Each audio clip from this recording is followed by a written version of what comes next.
Hello and welcome on this online video. The topic of the webinar is user-defined data types and the containers.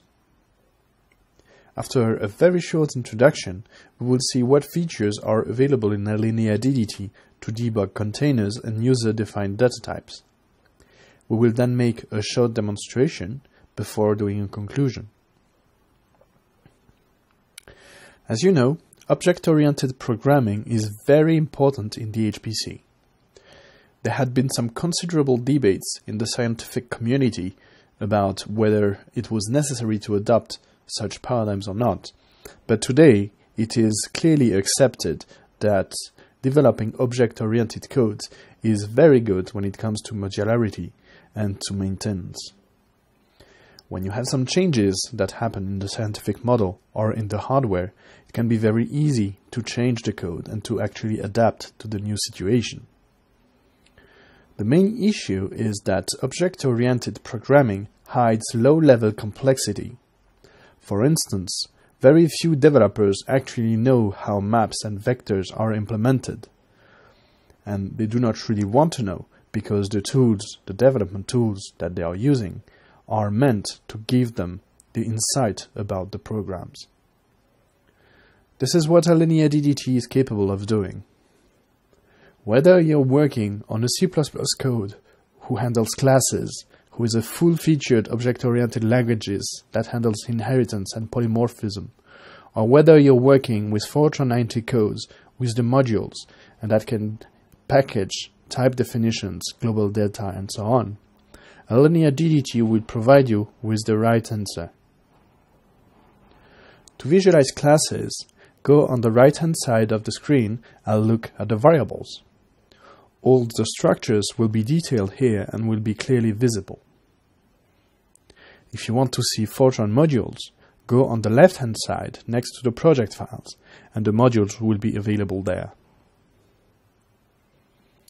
But if you go one step further towards abstraction, and if you go and look at containers, things can get very, very complex if you do not have the appropriate tool.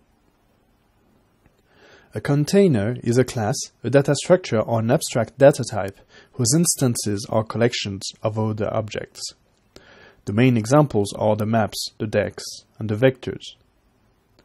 Those are very easily integrated in Allinea DDT. As standard, Allinea DDT already provides Qt, Boost, STL, and Thrust libraries. But if you want to do something more specific, you have multiple choices. You can either use the printers developed by the community on the web, so you can just download them, and you can either write them yourself if you are doing some advanced codes.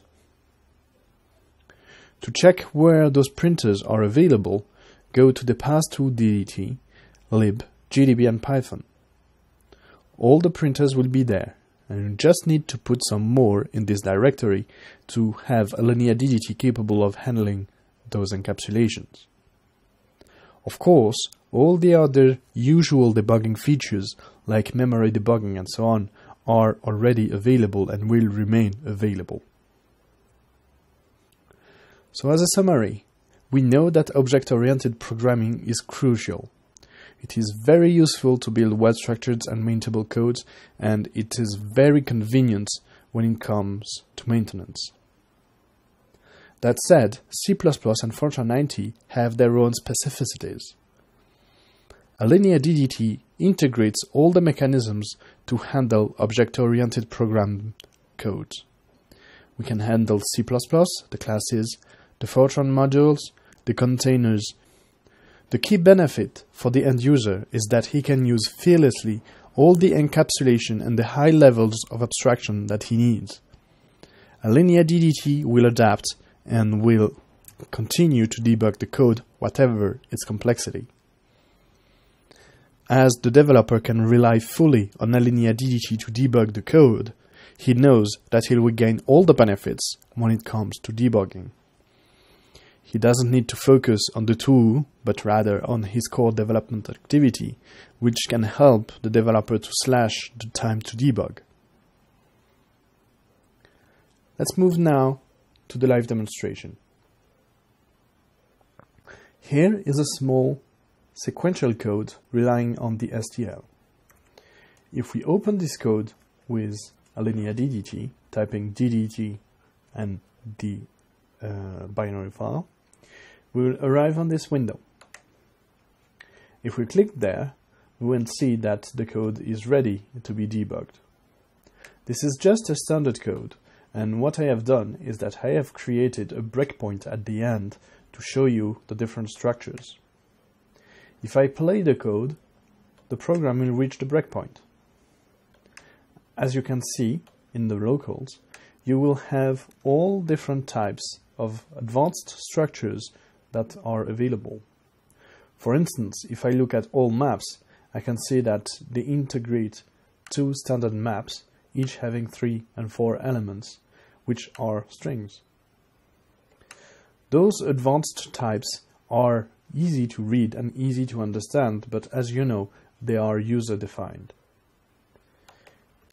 If we look at the path where Allinea DDT is installed, we can see where the printers are actually set up. As you can see here, there are 4 directories: boost, libstandard CXX, Qt4 and thrust. If you want to add another library, advanced library, just get the printer on the internet and put it in this area. Allinea DDT will automatically understand and will automatically support your environment. Obviously, if at some stage you need some help, do not hesitate to ask support.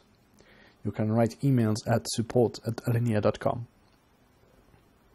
Thank you for watching this video and have a very happy debugging.